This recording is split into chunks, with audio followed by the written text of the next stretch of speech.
Have you ever wondered how Roman soldiers, even when facing huge enemy armies, managed to win battle after battle? How did they conquer so many lands and grow their empire so large? It wasn't just their tough training or strong armor that made them successful. The Romans were incredibly smart and used clever tricks to surprise their enemies. These tricks weren't always what you'd expect from an army. Some were downright crazy, but they worked. Imagine standing in the middle of a Roman battlefield, heart pounding, the ground shaking as the enemy charges forward. Let's dive into the wild and brilliant tactics that helped the Roman army become one of the most powerful forces in history. Picture this: you're a Roman soldier, surrounded by enemy soldiers, and there are way more of them than there are of you. Your heart races, but instead of panicking, you trust in the clever plans your leaders have made. The Romans didn't just rely on strength, they were experts at coming up with smart ideas that would catch their enemies by surprise. One of the most shocking ideas the Romans used was something called decimation. But this wasn't a trick against their enemies, it was a punishment for their own soldiers. Imagine your unit loses a battle because some soldiers were too scared and tried to run away. The Roman leaders had a brutal way of making sure that didn't happen again. They would line up all the soldiers who had failed,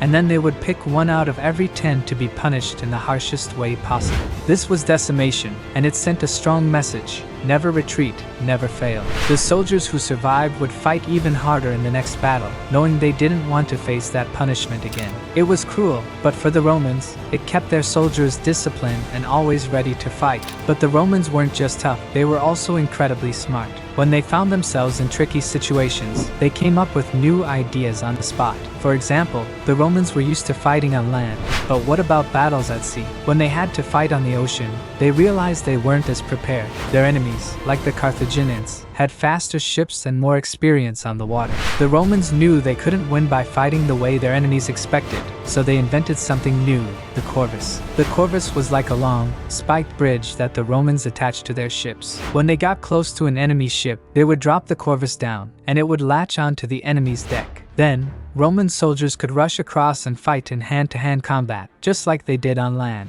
Even though it made their ships less stable in rough waters, the corvus worked. The Romans won key naval battles by turning the fight into something they were good at: close combat. By thinking outside the box, they turned a weakness into a strength and became masters of the seas. Now, let's move from the sea to the land, where the Romans truly shined. One of the greatest Roman leaders was Julius Caesar. He was a brilliant strategist, always coming up with plans to win battles, even when the odds were against him. One of his most famous victories was at the Siege of Alesia. Caesar had 2 big problems to solve at the same time. He needed to capture a heavily fortified town, and he had to stop a huge Gallic army from rescuing the people inside. Caesar came up with a plan that was both daring and genius. He ordered his soldiers to build not 1, but 2 sets of walls. The first wall was built around the town to trap the people inside. The second wall was built around the outside to keep the Gallic army from breaking through. It was a risky plan because if either wall failed, the entire Roman army could be in danger. But Caesar's careful planning worked. The Romans held their ground, and after days of fierce fighting, they defeated both the town's defenders and the Gallic reinforcements. Caesar's double walls became a legendary example of Roman engineering and clever thinking. The Romans didn't just rely on brute force to win battles. Sometimes, they used psychological tricks to defeat their enemies without even fighting. They called this strategy divide and conquer. Instead of fighting a big, united enemy, the Romans would find ways to break their enemies into smaller, weaker groups. They would form alliances with some tribes, offer rewards to others, and spread rumors to make their enemies distrust each other. By the time the Romans were ready to fight, their enemies were too busy fighting each other to put up a strong defense. One famous example of divide and conquer was during the Roman conquest of Britain. The Romans faced strong resistance from the British tribes, who were united under powerful leaders. But instead of fighting all the tribes at once, the Romans made alliances with some of them. They convinced certain tribes to betray their allies, promising them rewards or protection. With their enemies divided, the Romans were able to defeat them 1 by 1, slowly taking control of Britain. This strategy wasn't just about being strong, it was about understanding the politics and psychology of their enemies. But the Romans didn't always win through clever tricks. Sometimes, they had to rely on their sheer determination and willpower to overcome impossible odds. One of the best examples of this is the Battle of Cannae. The Romans were up against one of the greatest military minds of all time, Hannibal of Carthage. Hannibal had led his army across the Alps, surprising the Romans and defeating them in several battles. At Cannae, the Roman army was much larger than Hannibal's, but Hannibal had a brilliant plan. Hannibal used a tactic called the double envelopment. He placed his weaker troops in the center and his stronger troops on the sides. When the Romans attacked, they pushed the center back, thinking they were winning. But this was exactly what Hannibal wanted. As the Romans advanced, the stronger Carthaginian troops on the sides moved in, surrounding the Romans on all sides. The Roman army was trapped, and they suffered one of the worst defeats in their history. Even though the Battle of Cannae was a terrible loss, the Romans didn't give up. Instead, they regrouped,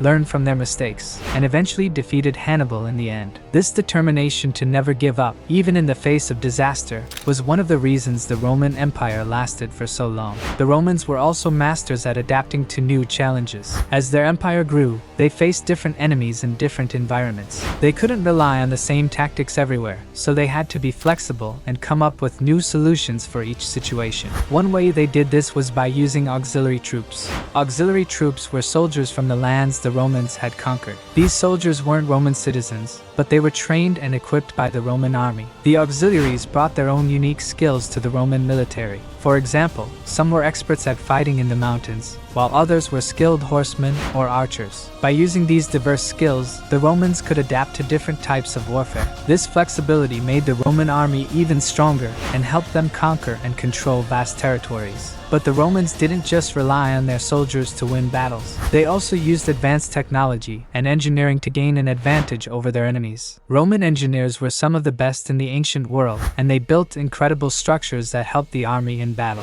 One of the most famous examples is the Roman road system. The Romans built roads all across their empire, connecting cities and military bases. These roads weren't just for trade and travel. They were a vital part of Roman military strategy. The roads allowed Roman legions to move quickly from one part of the empire to another. If a rebellion broke out in a distant province, the Roman army could be there in days, ready to crush it. The roads also helped with communication, allowing messages to be sent quickly between commanders and the Roman government.